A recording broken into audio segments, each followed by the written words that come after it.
Simon Brown here. I'm going to be, I suppose, in a sense, officiating this webcast, Retirement 101, how to retire on your own terms with 10X Investments. I've got Andrea Tuck, a head of investment consultant team lead from 10X Investments. Andre, appreciate the time today. We got a bunch to get through, folks. We're going to do this informal Q&A. There's no PowerPoints or anything like that. You've got questions, drop them into the Q&A box. We've certainly got time, probably looking at about 30 or 40 minutes in total. And I've got a bunch of questions. Andre, as I say, appreciate the time. I want to kick off with perhaps something which almost doesn't need to be said, but let's say to get it out there. In terms of retirement, it really is something which every single working and wage earning South Africa needs to take consideration of, and frankly, to be on top of, to make sure that when we get to retirement, we actually have something to retire on. Morning, Simon. Yes, I agree with that. It's such an important event, but it only comes later on in life that, the clever people start early and other people find out in their 40s and 50s they need to make a plan. But that retirement goal or the retirement date is in the future. So start planning now. Start planning today. You make a great point there around time and around starting early. And in many cases, if we start in our 20s, folks are going to say, I don't have a lot of money, and probably you don't. But when you've got that much time on your side, the money is almost secondary importance because of the time you've got for that investment horizon. I totally agree with you. One of the things I usually tell clients is make time your best friend. Make time your best friend. Start from early in your career, save diligently, be disciplined, and let the compounding effect take over. Then you will have a comfortable retirement. We and other companies like Sanlam and Alexander Forbes do these retirement reality reports. And, it's over and over proven that only 6% of individuals can retire independently. So that's what we try and do. That's our mission, to empower and inform clients to make their correct choices whilst they still have the opportunity. So saving for retirement is one of the most crucial financial goals in life. And yet so many people approach it the wrong way. They follow outdated strategies. They ignore crucial factors like inflation and tax. They're overly conservative in the early years, and they're missing out on compound growth.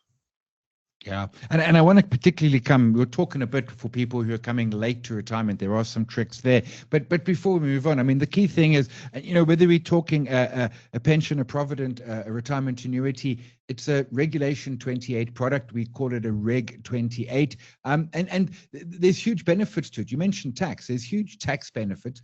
There are restrictions. And I got to, in terms of where you can invest, in terms of offshore and different asset classes, I don't think the restrictions are as bad as many do. Certainly the tax benefits are real and tangible. Totally correct. It's great if you work employed at a company where you have a compulsory pension or provident fund, so you can make contributions. Even better if your company also makes contributions towards your retirement. That works very, very nicely. But if you're employed by a company or have your own business, don't have a compulsory pension or provident fund, then you can have investment vehicles like a retirement annuity and also a tax-free savings account. So all contributions, as we know, that's made towards a retirement annuity, company pension or provident fund, you will get a tax break. So all contributions up to a maximum of 27.5% of the total income with a max annual cap of 350 will be tax deductible. So SARS and government say, thank you so much. We don't want you to be over reliant on your old age on a government income. So save your own retirement, and we will actually give you that tax break. Very, very powerful. And an important point with the tax break, you mentioned there, it's 27.5% or 350. That's not your limit. You could put more in. I could put 500,000 in. I'm just going to get tax break on the 350 or the 27.5, and it's capped at 350. Importantly, the extra money can still go in, and that tax benefit can accrue into subsequent years. If you've done a calculation, it's more than 350,000 rand per annum to be rolled over to the next year. So when you do your e-filing or you do your tax consultant assist you, you can roll that over. So if you put in a lump sum of 500,000 in any given tax year, and you were only allowed, say, 350, Mhm. The additional 120 can be rolled over to the next tax year. Just coming back to your previous question on Regulation 28, yeah, that's Yeah. been put in place on retirement funds. Up to a maximum of now 45% offshore, and it's so Regulation 28 is the maximum limit of asset allocation allowed in a retirement fund by the investment manager. So it used to be 30, now it's 45%, as I've said previously. So most investment managers in an RA or preservation fund will allow very close to a maximum of 45%. I say it protects certain or a large group of clients from themselves. You mentioned time a moment ago and how important that is. Yeah. The other component of that is fees. And the answer is always the same. Lower is better. Simon, yes, I'm, you know, as you know, in the industry, there might be multiple layers of costs. So what we ask clients is just to make sure, go and see a financial planner, or when you are investing via a company fund, just to check what's called the effective annual cost, meaning Yeah. the EAC. Just check what's all the layers of fees. I get too many times that the client tells me, no, my advisor tells me the fee is 0.50. Then I would think on that amount, that's not the industry kind of average. Just make sure that you ask for all the layers of cost. And by law, in terms of legislation and Financial Services Act, the layers of cost needs to be displayed in EAC. So that would be the investment management charges. That is the professional investment manager doing the fund investing and doing the asset allocation.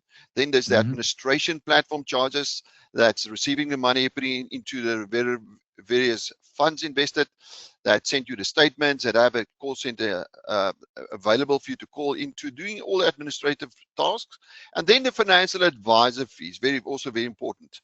So make sure that what's the annual fee, make sure what's all the ongoing fees. Make sure there are not additional marketing costs and performance fees. So once you know what's the effective annual cost of EAC, then you can actually say this is a high fee, this is an average fee, it's a low fee. We typically tell clients that a fee shouldn't be more than in total 1.5%, 1.2% in or lower, but it will all depend on the product type and the investment amount. The higher the investment amount, typically the lower the fee will be. But it's a good thing if you have got existing investments, just to check in with your financial advisor and ask that question. Yeah, and it is that magic phrase is the EAC that then gives you the complete fee, because as you say, there's loads of different fees potentially there. It's not just the fund, the advisor, the platform. There can be a lot of other fees coming through. What about in the we've talked on fees, we've talked on time. The other component perhaps is returns. And I know, I mean, you know, fortunately for our retirement products, we're not probably checking our returns on a daily or a weekly basis and the like, but certainly we need to make sure we're getting that return. There's then the active versus passive debate, but it is a long-term investment. It's not going to be doing 50% a year. It's going to be beating inflation by a handful and creating that real wealth creation. Totally agree with you. I mean, the longer your investment horizon, the more exposure to growth assets, meaning SA equities, offshore equities, than defensive assets, bonds and cash, you should have in your portfolio. So that's just very important to understand that. And it's the main or the most important thing is the asset allocation decision to get the returns over time. So more equities, more volatile, more riskier, but better potential returns over time, compared to a money market or a fixed income type of fund. That's got a more shorter investment horizon. So yes, the returns, what's very important is to set, from a financial planner perspective, to set and manage clients' expectation in terms of returns over time, and where we are in the market cycle, in terms of what are the external influences externally, abroad, offshore, and in SA. So returns are very, very important. But we get inundated, and clients they can look at so many fun fact sheets of various providers that they get confused. They all look similar but also very different, and it's complex in its graphs and cost and all of that. Yeah. So the few things I look at is what was the inception date of a fund. I typically look at fund returns 5 years and longer, so there's a track record or history. And then secondly, I look at what was the performance against the peers, and what's the performance against the benchmark. So the peers is if it's, for example, a high equity fund in a pension fund, typically will have 75% equity exposure. What has that returns been against other similar funds with the same, so you can compare apples with apples? And then also, what is the benchmark? What is it that this fund management company wants to aim and provide a client? What's the net return going to be? Is it CPI plus 5, CPI plus 3? What is it going to be? And then the most important thing for a client, you know, if you look through all of this, all the talk, all the sales talk, everything, it's the net return to the client. What is your return? What's my net return? What's the next client's net return? Meaning, what is the 10% which is gross, but what is the net return after all layers of cost?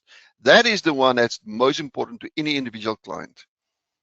Yeah, and it's the complexity of it. But I think the point you make there is make sure that you are looking at apples versus apples and not comparing things that are you know, a bond fund, for example, versus an equity fund. That's not a fair comparison. You also mentioned there around asset allocation. A high equity fund could be as much as 75%.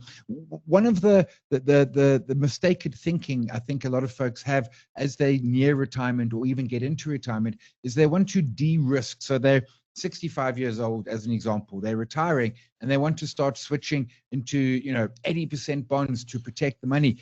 Am I correct in thinking there's an error there? Because you might be 65, you might be retiring, and you're going to be needing money from this retirement fund. Make no mistake about it. But the flip side is you've got potentially 20 or 30 years of life ahead of you, which needs to be invested in equity to continue the growth. Definitely, Simon. So when you're starting your 20s, 30s, 40s, you typically will have a high exposure to equities in a balanced fund or in generally discretionary savings.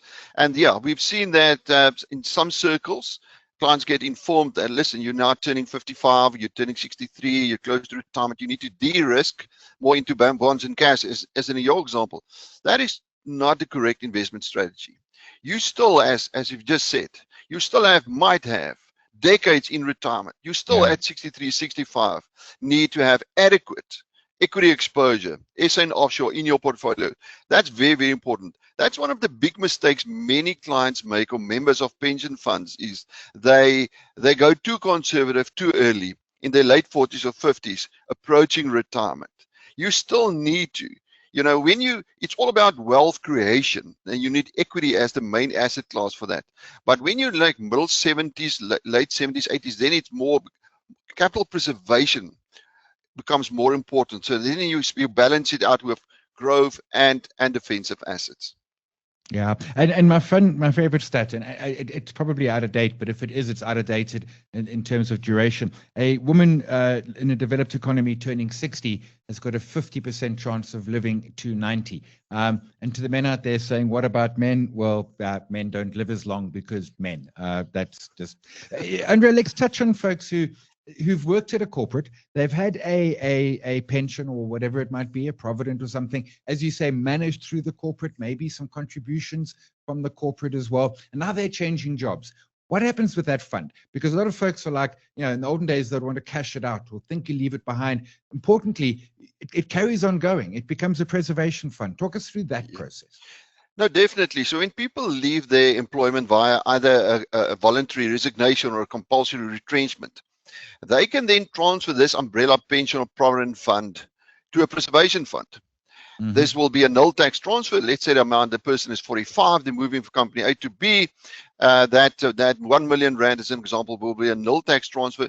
It now goes into a preservation fund, pension preservation or provident preservation, as the investment vehicle, and continue to grow until they retire at a future date. This is one of the big common mistakes that many employees in South Africa make. So when they change jobs, they cash out. They cash out a portion or full cash out. When they get to their mid 40s or early 50s, they realized, you know, to live with the Joneses, compete with the Joneses didn't work out for them. You know, they still have a lot of debt, and then they have not saved enough. They never give their retirement savings in a preservation fund opportunity to benefit from compounding growth. So yes, rather transfer to a preservation fund, let it continue to grow. And the Pension Funds Act do allow any individual within a preservation fund, if an emergency does occur, to make one full or partial withdrawal from a preservation fund. So that is very important. I've listed here a few of the common mistakes. I told you that I just want to, a few things I do want to say is some of the most common retirement mistakes people make. Number one is not starting early enough.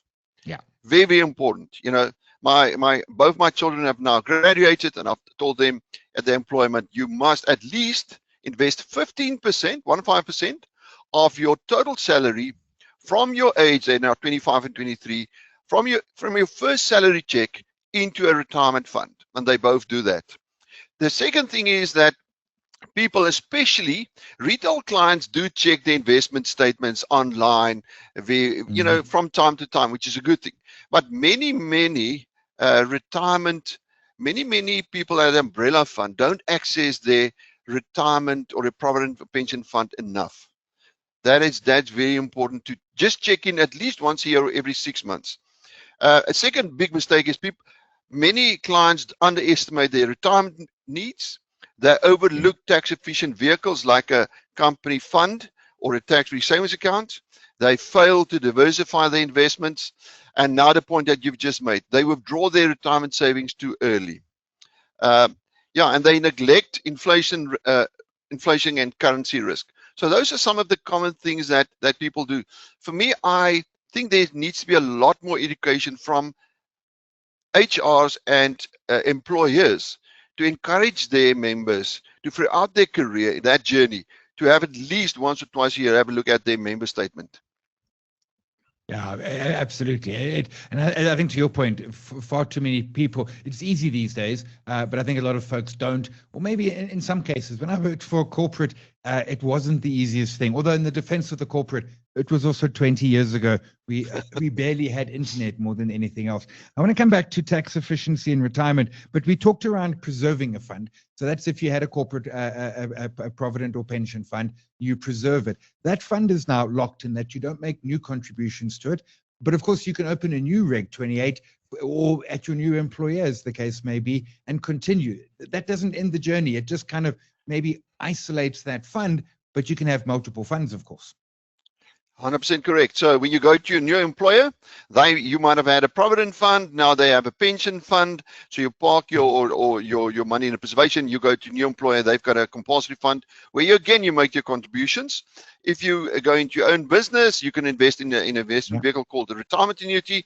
All the tax deductions in all retirement products have been, it's now exactly the same. So yeah, you can really benefit from that. And then the big thing is, and it seems clients don't understand this, when you then ultimately retire at 63, people are changing more jobs more frequently now than 20 or 30 years ago, where we stayed at one employer for 40 years. So when you retire ultimately, let's say at 65, you then would have, say changed jobs 5 times, you would have 5 preservation funds, you might have 1 or 2 retirement annuities, legacy, and then you put that all into this retirement bucket where you retire from all of them simultaneously, or you can even stagger your retirement from the funds at different stages. So that money continues to grow. You've got $1 million there, 2 million there, 5 million there, and you have a healthy capital value to retire from. Yeah, actually, that's a great point as well. Okay, so we talked around if I'm leaving my corporate and I'm putting my money into my retirement money into a preservation, maybe it's a provident or retirement, goes into a preservation fund. But I can also move a fund. Now, if I've got a corporate employee, probably not. But if I work for myself, or maybe I've just got a retirement annuity, which I was adding extra to, maybe I don't like I've checked the EAC on my funds. You can move live funds, and that's a bad use of English, but I can move an existing retirement annuity from one provider to another. Again, as long as I follow through the process, it's a no tax event. That's correct, yeah. So the first, like I said, it's all about practical examples. So I've alluded earlier on to check in with the financial planner, check in with the provider, what is your effective annual cost? So get that statement, get your benefit statement, and have a look at that. Is it 2.5%? Is it 3%? Is it 1%? Is it 0.6%? What is that? What does that mean? And the impact of that. Then you need to have a look at, is your asset allocation appropriate for your life stage, and what's your investment date in the future and your retirement goals? Yes, you can change. You can switch a retirement annuity as an example, or a preservation fund. It's called a Section 14, 1/4 transfer from one provider to another. If you feel you didn't get the relevant after fee and returns. And if you feel your fees are too high, there are providers like ourselves. We do free cost comparisons, no obligation to just check in for clients. I would say it's like a health check annually. If you have investments, at least annually, have a look. Let somebody have a look for you. It's not going to cost you anything. Yeah, and I've got family members who can vouch for the free cost evaluator from 10x. The good news is that was great. The bad news is they were paying far too much. But then they switched, and everything was fine.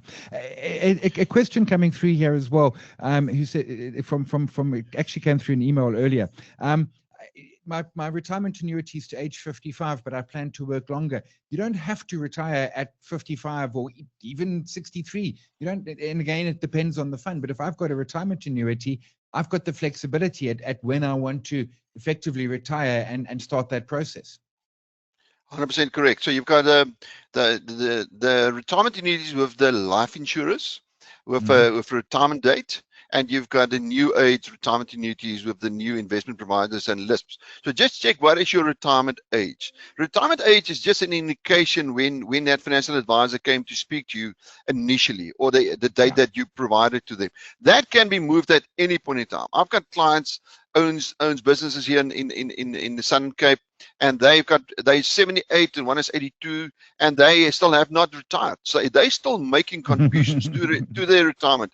I've got clients that's retired already in a living annuity, receiving income, and still making contributions to a retirement annuity to offset that that income tax liability on a living annuity that gets taxed according to their marginal income tax rate. They offset the contributions they make in a retirement annuity. So it's very flexible. There's many things you can do, but yeah, 55 is the start date at which any individual can start to retire from. Luckily, 20 years ago, people from mainly correctional service, police, teachers, dominees, they all retired at 55 or 57, and then found out at 65 probably they didn't have enough at retirement. But people are generally retiring later. And that's very fluid. You can retire at your own. If you've saved enough, you can retire on your own terms. You absolutely can, and you made a really good point there. And in fact, we bumped into each other at LeaderX last week, and somebody else I was chatting with there, an elderly couple, probably in their mid-70s. And if you're on the call and I'm misrepresenting your age, I apologize. And they've done just that. So they're taking down the minimum drawdown of 2.5% from their living annuity. But they've got a little side hustle business, and their problem is they've got more money than they need right now, and they're trying to look to reduce tax. So they then opened a retirement annuity in their mid-70s to take that tax burden out, and they will come back to it at some point, or it will form part of their estate, as the case may be. But it was a really cunning trick by them to in retirement actually reduce tax. And of course, T's and C's. You've got to have more than you need. If you're struggling, then different story. Andre, let's now move to the point. We've been talking about the lead up to it, and then there comes to a point in time, and maybe you're 55, maybe you're 82, and you say, fine, now I want to retire. Now I've got this, these retirement funds, provident pension, preservation, retirement annuities. Now I want to actually access them. What's that process? How does that work? Because there's a couple of moving parts here in terms of cash withdrawals, and then you've got to buy annuities. Talk us through some of that. 100%. So, Sami, yes, when you decide, so either you have a compulsory set retirement date at your company of 63, then you have to retire, or you've got your own business, or it's a combination of both and you want to retire. So what then happens is you've got two options. You've got a life annuity provided by the SA life insurance companies, and you've got a living annuity. You can also do a combination of both. So let me start with the life annuity. Say you've got an amount of 5 million Rand. So you put all your retirement savings now together. And when you retire, SARS allows you at retirement, SARS says the first 550,000 is tax-free. If you've never used that before, as a withdrawal or as a resignation, or a retirement. So that's aggregated. Very important. Some people think it's if you've been retained, you took money, that a 550 will still available. No. So it's aggregated over your lifetime. So let's use the example. 5 million Rand, you want to take 550. It's a once-off in cash paid out to you by the fund administrator after they applied for a tax directive with SARS. SARS will see this person has never used this before, you can use this. So it's very important to look at this seriously, to take 550 in terms of liquidity, meaning access to cash once in retirement, and they can also supplement your income. Now we've got, let's say the person used only 500,000, there's 4.5 million just for easy. So then that can go into a life annuity of one of the life insurance. They will have guaranteed rates for the week and Monday that the guaranteed rate starts again. It typically starts with built on 3 factors. Is it male or female? What's your current age? And what's the current guaranteed rate? And based on that, they will provide you with a guaranteed for life income. Just make sure that you look at things like, will it keep up with inflation? What happens at death? And then a few additional things gets built into that, to make sure that a legacy can be left behind or not. In our experience, still 85% plus of clients select the living annuity, and that's based on mainly there's a lot more features or benefits, things like leaving an inheritance. It's very, very important for family groups that if I pass away, that I know 100% of the capital at that point in time will be available to my nominated beneficiaries. Leaving an inheritance, leaving a legacy is very important for our SA clients. Secondly, with a living annuity, you can draw down between a minimum of 2.5% to a maximum of 17.5% of the capital value. So that's very important. That's the set parameters. And then it's widely regarded that 5% or less income drawdown is what's called sustainable income drawdown, meaning there won't potentially not be a depletion of your retirement capital. And also very important, one of the key features of living annuity is that you can change your income on an annual basis. Once a year, if you've taken initially 3% and you want to take 5.5 in the second year because there's some additional income expenses, you can change that to 5.5 and the next year move it back to say 4%. On the anniversary date or your inception or start date, you can change that. And then another benefit is you can invest in SA and offshore. We spoke about pension funds previously, where Regulation 28 is the big thing there. You can only invest in certain assets in certain percentages. But in a living annuity, it falls under the Long-Term Insurance Act. So you can invest between 0% offshore to 100% offshore. So many clients understand that currently in South Africa, 0.5% of the world economy, and also want to hedge themselves against the declining rand. They want more offshore exposure than a Regulation 28 compliant fund. And therefore, companies like us, for example, 10X Investments, we've got MSCI World Index Feeder Fund with 100% offshore exposure, but also portfolios with 72% offshore, 62% offshore, 36% offshore. So yeah, speak to the financial planner and make sure that you invest in a portfolio with the adequate asset allocation. Yeah, so a living annuity is very flexible in terms of, I've seen so many times you need to take inflation very seriously if you become a pensioner. Medical inflation is double digit, so you need to grow your capital value, and then you can take a high income in the next year. Whilst the guaranteed annuity, the capital value stays the same, they will pay you a guaranteed income for life. Yeah, and it's that key distinction between, and it is, and you mentioned it, but I want to reiterate it. You can do a blend of both. You can have some living, you can have some life. You can also have multiple living annuities, which at a later stage you could convert to something. There is a large amount of flexibility there. 100% correct. So, that's something that up until 3 years ago was not that widely known, but it was always available. That when you retire from, say, with 10 million rand, I had a client actually in this week. Today, Thursday, Monday, at an amount, and he went for a guaranteed annuity with 30% of the capital value and 70% into a living annuity. So that's 30% goes to guaranteed annuity, living annuity, a guaranteed life annuity, just to secure the monthly payment towards his medical fund, and the rest he wants growth and leave a legacy with the living annuity. So you can do that. You can also come to a provider like us or any other provider and say, you've got 10 million rand, you want 2 living annuities, you want 3 living annuities. So that's very doable. Some people like the simplicity of this. I want 1 income payment. Some people say, I want a bit more fluidity. I want 2 or 3 income payments with 2 or 3 different portfolios. You can, of course, do that. And what I also like about a living annuity is you can also always change a living annuity to a guaranteed annuity or life annuity in the future when you become more risk averse. Let's say you become now 75 and the rates are good, you can change. If you have 1 or 2 living annuities, you can change that to a life annuity. But once you go into a life annuity or guaranteed annuity in the start, you can never change to a living annuity.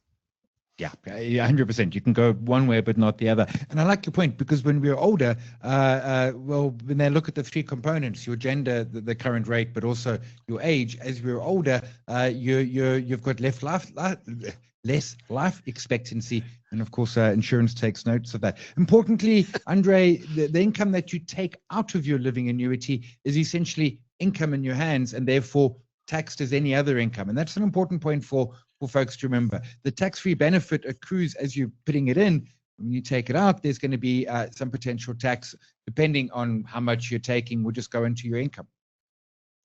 100%. I mean, we like the living annuity product. It works very well for our existing clients. They tell us many times, because the tax, you will get tax according to your marginal income tax rate on the income that you take from a living annuity within those parameters. The living annuity provider pays the tax over to SARS, and you receive the net income, in our case, on the 25th of every month. So that works very well. But a living annuity does not attract estate duty. There's no capital gains tax. There's no dividend withholding tax. The growth is exempt from tax within a living annuity. Again, from a tax-friendly investment vehicle, leaving a legacy, because you've passed away, you're not there, but you've nominated beneficiaries. And now you know that that money will go to your nominated beneficiaries as per your instruction. So I've had now in July 3 death claims, and it was 2 of them was the spouse, the remaining spouse, and 1 was a mom and 3 children. They're all adults, and they all went into living annuity. So now they nominate the beneficiaries that they want to nominate for that money to be inherited. And it's a quick process. You know, on the one side, when a person passes away, the unwinding of the estate might take a year or 2. You know, bank accounts gets frozen. Many things happen. Access to capital is limited. But with a living annuity, we get a phone call, we go straight to the application form. Long-Term Insurance Act states that that person will inherit that capital value, but they have a few options. So we speak through the 3 options to them, and then they decide it's a death claim form with a copy of the death certificate and the option that they want to take. And within 2 weeks, we start paying the income to the new annuitant. So it moves from estate late John to the new annuitant. Okay, that is quick. I mean, literally a couple of weeks. Folks, we're bumping up against time. If you've got questions, we've still got a bit more. Andre, I want to get to your ebook, but before I do, I want to touch on Two-Pot. That came in September of last year. Two-Pot is the new, where I can get some cash out. The rules around this, there was an initial seeding, and then I can, once a year, as I understand it, I can, in the case of a dire emergency, withdraw from a Reg 28 fund. That's correct. Yeah. So basically called a Two-Pot, but it's basically a 3-pot system. But yeah, you can from your savings pot. You can now from the 1st of September 2024. In any given tax year from the 1st of March, any tax year, you can make that one withdrawal from the savings pot. The thing is just you will be taxed according at your marginal income tax rate. So yeah, SARS is definitely waiting there. And yeah, it was very necessary for a large group of people that, you know, they had to, you know, there was difficult economic conditions, you know, the cost of living is rising, and it was necessary for the industry to make a plan to say you can access some of your capital, but still restricted, but from your savings pot you can, but it will be taxed. So yes, that has come into play, but in the main, it's also just a vehicle for people. So we really see that people do come and make small, critical, emergency disinvestments. And importantly, we call it a savings pot, but it isn't necessarily in cash. You haven't divided it up and taken that money and put it in cash. You're still investing with whatever that asset allocation was and getting the returns from it. Because a lot of folks think that they've now got a pile of their retirement money lying lazy. That's not the case at all. That's not the case. So if you've got 100,000 rand in an umbrella pension fund or a retirement annuity, you will still be 100% invested in the underlying portfolio with the asset allocation. That money gets broken down. If there's a retirement annuity or umbrella fund, as the money come in, some of that will be channeled to the retirement pot, some in the savings pot. The vested pot is there. That's the amount that was there before the 1st of September. Yes. So that is how that goes. So some clients have really benefited from having a large vested portion prior to the legislation coming into play. If a new person starts today at employment, the full two-pot system will come into effect for them. Gotcha. Hold out your ebook again. Talk us through your ebook, Retirement 101. Okay, 100%. So yeah, so we've got, this is just a manual version. Me and a few of my colleagues worked very hard on this over the last number of weeks. This is an ebook on Retirement 101. This addresses many of the things that we've discussed here today. Things like, what is your retirement goal? What products do you need to invest into?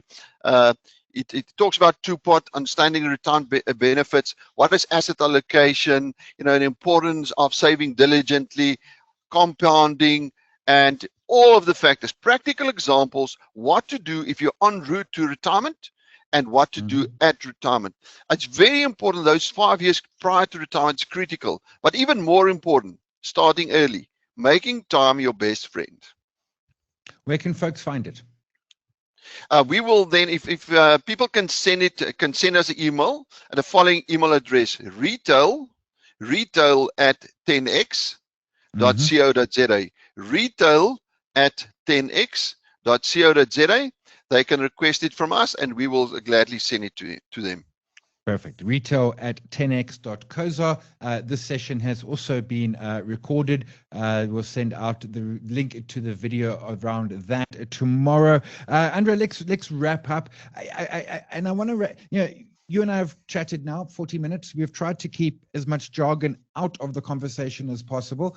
I think we've done fairly well, but maybe some would disagree. The key thing is retirement can be complex. It can be scary. There's a lot of big decisions to make. The short answer is pick up the phone a 10X consultant and speak to somebody and get a professional help, because this is something where I think for most of us, a professional is going to be helpful.